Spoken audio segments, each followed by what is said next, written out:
Dokuz ay yatmışım enem karnına, hakcan beri kıymallaşan günlerim.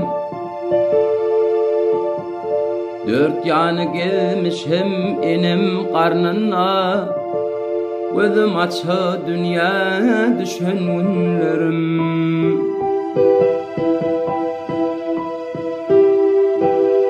Barda tanımadım yaxşı yamanı, ikimde tanıdım atam enemi. 3 yaşımda Tanrı berdi zıvanı, 4 yaşımda daş atışan günlerim.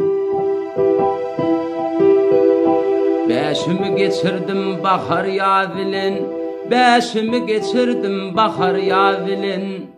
6 yaşta kovalaştım favilin, 7 yaşta işim bolmalı gıyvilin, 8'imde işim düşen günlerim.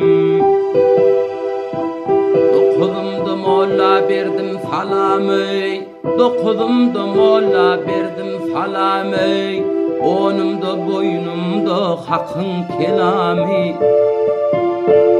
11'imde tuttum devlet kalemi, okap okap manı saçan günlerim. 11 bilen gittim 13 yaşıma, 14'ümde heter urdu başıma. 15'imde kıyılar girdi düşüme, oların aşkına coşan günlerim. 20'imde mefan ederdim, 20'imde mefan ederdim, 25'te kanayım okun ederdim.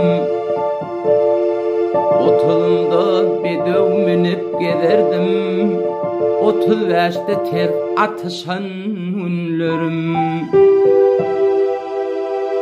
40'ımda vay favır kefem dolmuşum, 40'ımda gel favır kefem dolmuşum, 50 yaşta ele teslim almışım. 60'ımda pirime kol vermişim, Peygamber yaşını yaşan günlerim. 70 yaşta ağır iğne deydim ha, 70 yaşta ağır iğne deydim ha, 80'imde kuvar iğne gözüme. 90'ımda huş kalmadı özümde, akıl huştan juda düşen günlerim. 100 yaşa yetirmen alarlar canın, 100 yaşa yetirmen alarlar canın.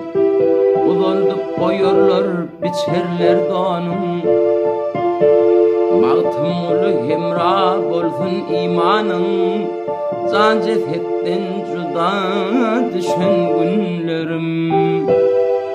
Mağtımlı hemra bolsun imanın, can cesetten juda düşen günlerim.